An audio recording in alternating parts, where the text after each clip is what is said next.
இன்றைக்கி முள்ளங்கி சாம்பார் செய்ய போகிறேன். அதுக்கு துவரம்பருப்பு 1 டம்ளர் துவரம்பருப்பு எடுத்துருக்கிறேன்.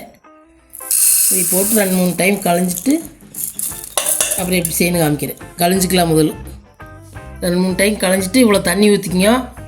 இதில் 2 தக்காளி போட்டுக்குங்க. கொஞ்சம் மஞ்சத்தூள் சேர்த்துக்கலாம்.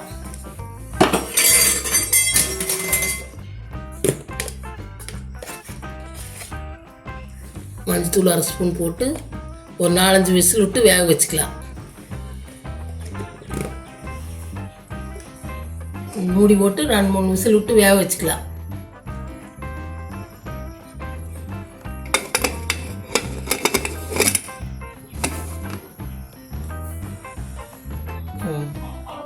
நாலஞ்சு விசில் விட்டாச்சு.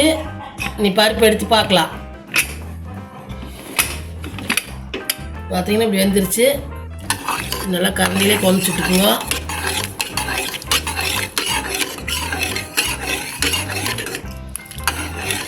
ஏன்னா பருப்பாக முட்டி போட்டு கலைஞ்சிட்டாலும் சரி, இப்படி கமிச்சாலும் சரி, கொமிச்சு விட்டுக்குங்க.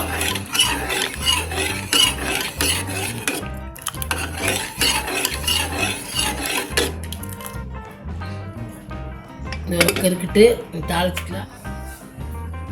அதுக்கு தேவையான பொருள் பார்த்தீங்கன்னா பருப்புக்கு 2 முள்ளங்கி வெட்டி வச்சுருக்கிறேன். இப்படி தோல் சீவி இப்படி வெட்டி வச்சுக்கோங்க. இப்படி ரவுண்டாக. அதுக்கு ஒரு 3 வரமிளகா, ஒரு 10 சின்ன வெங்காயம், கொஞ்சம் கருவேப்பிலை, ஒரு 4-5 பல் பூண்டு எடுத்து இப்படி சின்ன சின்னதாக அரிஞ்சு வச்சுருக்கிறேன். 1 ஸ்பூன் சாம்பார் தூள், 1 ஸ்பூன் பெருங்காயத்தூள், கொஞ்சம் புளி எடுத்து கரைச்சி வச்சுருக்கிறேன். ஒரு சின்ன எலுமிச்சங்காய் சில ஊற வச்சு கரைச்சி வச்சுருக்கிறேன். எல்லாம் போட்டு எப்படி செய்யணும் காமிக்கிறேன். அடுப்பு பற்ற வச்சு இப்படி ஒரு சட்டி வச்சுக்கோங்க. எண்ணெய் ஊற்றிங்க தேவையான அளவு.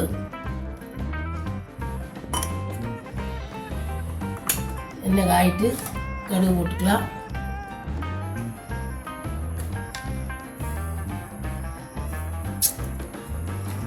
கடுகு பொரிட்டு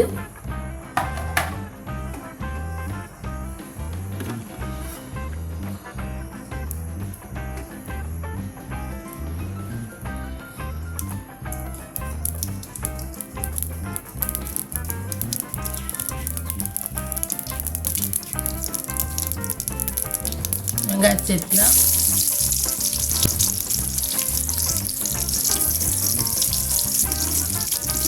பூண்டையும் சேர்த்துக்கலாம்.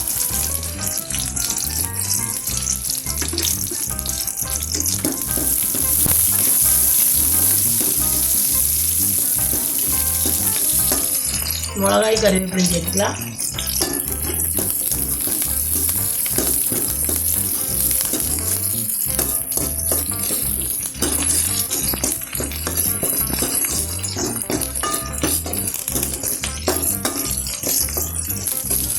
நல்லா வதங்கிட்டு சாம்பார் தூளும் சேர்த்துக்கிறேன். பெருங்காயத்தூளையுமே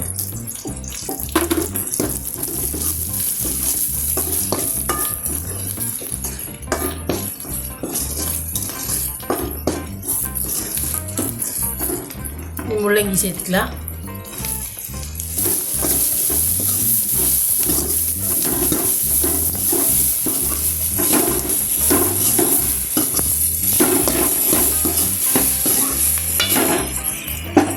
தேவையான அளவு தண்ணி ஊற்றிக்கலாம். வேகிட்டு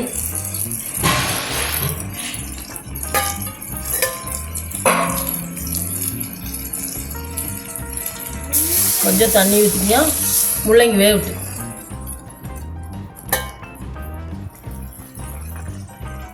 முள்ளங்கி வெந்துருச்சு. புளி தண்ணி சேர்த்துக்கலாம். இதுலேயே கொஞ்சம் பச்சை வாசனமாக கொதிக்கிட்டு ஒரு பருப்பு சேர்த்துக்கலாம். கொஞ்சம் கொதிக்கிட்டு புளி தண்ணி ஊற்றி கொஞ்சம் கொதிச்சிடுது. நீ பருப்பு சேர்த்துக்கலாம்.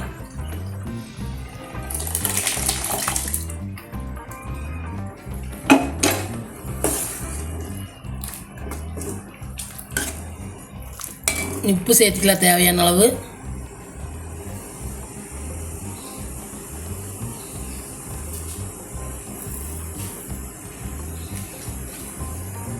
இன்னும் கொஞ்சம் தண்ணி சேர்த்துக்கலாம்.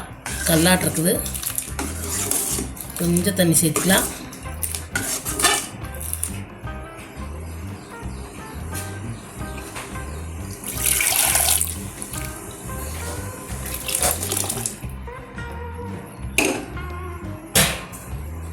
இன்னொரு 5 நிமிஷம் கொதிக்கிட்டு எல்லாம் சேர்ந்து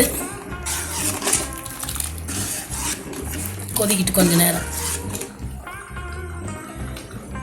பருப்பு ஊற்றி 5 நிமிஷம் கொதிச்சிருச்சு.